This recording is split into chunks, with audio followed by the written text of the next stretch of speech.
আল্লাহ তাআলা বলছেন, ওয়ালা তাকুলু লিমান ইয়াকতালু ফি সাবিলিল্লাহি আমওয়াত বাল আহইয়াউ ওয়ালাকিন লা তাশউরুন। আল্লাহ তাআলা বলছে, যারা ইসলামের জন্য, কোরআনের জন্য, দ্বীনের জন্য শহীদ হয়ে যায় ওদেরকে মৃত্যু বলো না, ওরা জীবিত, তোমরা অনুভব করতে পারো না, তোমরা দেখতে পাও না। এই জন্য আমার প্রিয় ভাই, আমি আপনাদেরকে আহ্বান করতে চাই, ইসলামের কথা বলতে গিয়ে, যদি ইসলামের কথা শুনতে গিয়ে যদি আপনার ওয়ার্ডও ছাড় লাগে, আমরা ওয়ার্ডও ছাড়বো। ইসলামের জন্য, কোরআনের জন্য, দ্বীনের জন্য যদি আমার থানা ছাড় লাগে, আমি থানা ছাড়বো। ইসলামের জন্য, কোরআনের জন্য, দ্বীনের জন্য যদি আমাদের দেশ ছাড় লাগে, ওই আব্দুর রহমানের মায়ের মতো আমরা দুনিয়া থেকে বিদায় নিতে চাই। কারা কারা দু হাত তুলে আমার মালিককে দেখা দেন। তাকবীর, আল কোরআনের আলো, আল কোরআনের আলো, সংসদে জালো। ও আমার প্রিয় ভাইরা, তাহলে আমি আপনাদেরকে আবার একটু প্রশ্ন করতে চাই, আমরা যদি ক্ষতি থেকে বাঁচতে চাই, 1 নম্বর গুণ আমাদের কি বলেন তো? ঈমান আনতে হবে কার প্রতি? আরো জোরে বলেন না, কার প্রতি? আল্লাহর প্রতি ঈমান। 2 নম্বর হচ্ছে নেক আমল, আমলে সালেহ আপনাকে করতেই হবে। শুধু মুখে মুখে আপনি ঈমান আনলেন, দেখেন না আমাদের সমাজে দেখবেন মসজিদে যে ইমাম সাহেবের সামনে বলবে, হুজুর আমি তো আল্লাহকে ভালোবাসি, আল্লাহ রসুলকে ভালোবাসি, আমি কোরআনকে ভালোবাসি, আমি হাদিসকে ভালোবাসি, আমি আলেমদেরকে ভালোবাসি। এই কথা বলার সাথে সাথে কিছুদিন পর যখন আলেমদেরকে ফাঁসির মঞ্চে ঝুলানো হয়, এই বাংলাদেশে অনেক মানুষ আছে মিষ্টি বিতরণ করেছিল, আসলে এরা সত্যকারে আল্লাহকে ভালোবাসে নাই, এরা গাদ্দারি করেছে। কথা বলেন ঠিক কিনা? ও আমার প্রিয় ভাইরা, যদি সত্যকারে আল্লাহকে ভালোবাসতো, আল্লাহ রসুলকে ভালোবাসতো, তাহলে আলেমের আঘাতে তারাও ব্যতীত হতো। কথা বলেন ঠিক না বেঠিক? তাহলে 2 নম্বর যে কাজ আমাদেরকে করতে হবে যদি ক্ষতি থেকে বাঁচতে চাই, সেটা হচ্ছে নেক আমল। কি করতে হবে? নেক আমল। ও আমার প্রিয় ভাইরা, আর এই নেক আমল যখন আপনি করতে যাবেন, তখন নিঃসন্দেহে আপনার উপরে বিপদ আসবে, বালা আসবে, মুসিবত আসবে। না শুধু শুধু দেখেন না, আমাদের সমাজে অনেকেই আছে 5 ওয়াক্ত নামাজ পড়ে, ভালো করে বুঝবেন, 5 ওয়াক্ত নামাজ পড়তেছে, তার স্ত্রীকে পর্দা রাখার আপ্রাণ চেষ্টা করতেছে, তার সন্তান মাদ্রাসায় পড়ে, কিন্তু যত বিপদ তার হয়, এমন লোক আছে না নাই? আবার আমরা না বুঝে অনেকেই বলি যে আল্লাহ দুনিয়ার মানুষ আর পেল না, আমাকেই শুধু পেল, আমার উপরে এমন বালা মুসিবত। আরে বেটা না, আল্লাহ তাআলা তোমাকে বেশি ভালোবাসে, তাই বিভিন্ন বালা মুসিবত দিয়ে তোমাকে পরীক্ষা করে তোমার ঠিকানা সুজি আল্লাহর জান্নাতে দিতে চায়। ও আমার প্রিয় ভাইরা, আমরা সবাই জান্নাতে যাওয়ার জন্য রাজি আছেন তো ইনশাআল্লাহ?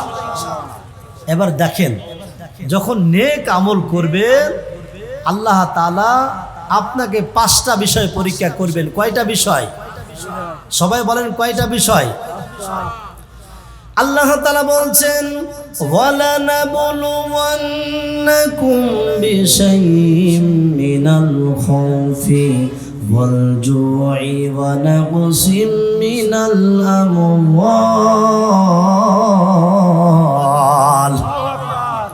মিনাল আমওয়ালি ওয়াল আনফুসি ওয়াস সামারাত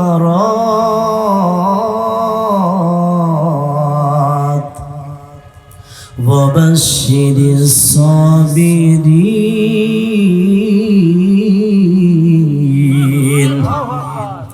আল্লাহ তাআলা বলছেন, যারা নাকি নেক আমল করবে তাদের উপরে আল্লাহ তাআলা 5টা পরীক্ষা করবেন।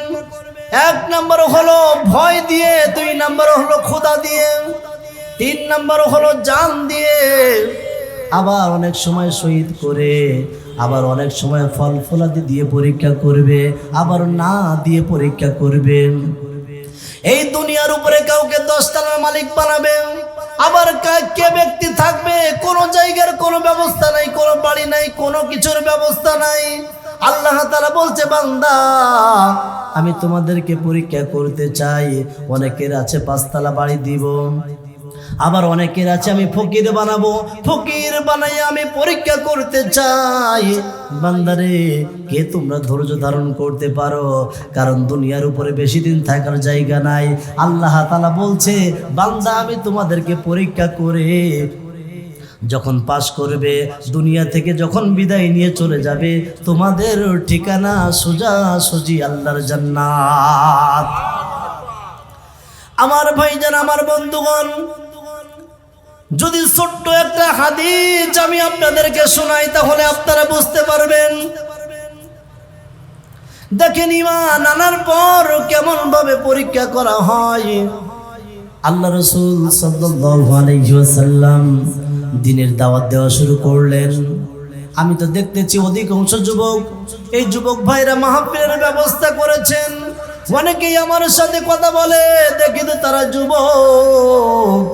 এই যুবকরা কোরআনের মাহফিলের আয়োজন করেছে। আল্লাহ রাসূল সাল্লাল্লাহু আলাইহি ওয়াসাল্লাম যখন দ্বীনের দাওয়াত দেওয়া শুরু করলেন, এই দ্বীনের দাওয়াত কালিমা গ্রহণ করলেন আম্মার বিন ইয়াসির। নাম হলো আম্মার। নাম কি? সবাই বলেন নাম কি? আম্মার বিন ইয়াসির রাদিয়াল্লাহু তাআলা আনহু ইসলাম ধর্ম গ্রহণ করলেন। হঠাৎ করে যখন কালিমা গ্রহণ করলেন, এই সংবাদটা পৌঁছায় গিয়েছে আবু জেহেলের কানে। তৎকালীন আবু জেহেল ক্ষমতায়। আবু জেহেল ডাক দিয়ে বলছে, প্রশাসনের লোক, শুনেছি আম্মার বিন ইয়াসির কালিমা গ্রহণ করেছে, আম্মার বিন ইয়াসির ইসলাম ধর্ম গ্রহণ করেছে। যাও আম্মার বিন ইয়াসিরকে গ্রেফতার করে নিয়ে আসো। আম্মার বিন ইয়াসিরকে গ্রেফতার করে নিয়ে আসা হলো। আবু জেহেল ডাক দিয়ে বলছে, আম্মার, শুনলাম তুমি নাকি কালিমা গ্রহণ করেছো, ইসলাম ধর্ম গ্রহণ করেছো। ও আম্মার। আম্মার ডাক দিয়ে বলছে, জি আমি কালিমা গ্রহণ করেছি। আবু জেহেল ডাক দিয়ে বলছে, কালিমা ছেড়ে দাও। যদি তুমি কালিমা ছেড়ে দাও, দুনিয়ার উপরে তুমি যা কিছু চাবা তোমাকে তাই দেওয়া হবে। আম্মার ডাক দিয়ে বলছে, আবু জেহেল, আমি যে কালিমা গ্রহণ করেছি, আমি জীবন দিতে পারি, আমি শহীদ হতে পারি, দুনিয়ার সমস্ত দুনিয়া ছাড়তে পারি, কিন্তু আমার মালিককে তো আমি ভুলতে পারি না। আল্লাহু আকবার। আবু জেহেল ডাক দিয়ে বলছে, ও আম্মার, তুমি যে এমন কথা বলতেছো, তুমি কি জানো যে কালিমা না ছাড়লে এর পরিণাম কি হবে? তুমি জানো? আম্মার ডাক দিয়ে বলছে, আমি অত কিছু জানি না, আমি যে কালিমা পড়েছি, আমি আমার মালিককে ভালোবেসেছি, এটাই আমার পরিচয়। আমার কালিমার পর কি হবে এটা আমার জানার প্রয়োজন নাই। কথা বলেন ঠিক না বেটি? আবু জেহেল ডাক দিয়ে বলছে, যদি তুমি কালিমা না ছাড়ো তাহলে কিন্তু তোমার সারা জীবন জেলখানায় থাকা লাগবে। আজও আলেমদেরকে এমন ভয় দেখানো হয়। কথা বলেন ঠিক না বেঠিক? আলেমরা জীবন দিয়ে প্রমাণ করেছে যে আমরা কোরআনের কথা বলবো, ইসলামের কথা বলবো, আমরা আল্লাহকে ভালোবাসবো, আমরা আল্লাহ রসুলকে ভালোবাসবো। তাই যদি আমার জেলখানায় মৃত্যু হয়, আমি জেলখানায় মারবো, তারপরেও আমার মালিককে আমি ভুলবো না। কথা বলেন ঠিক না?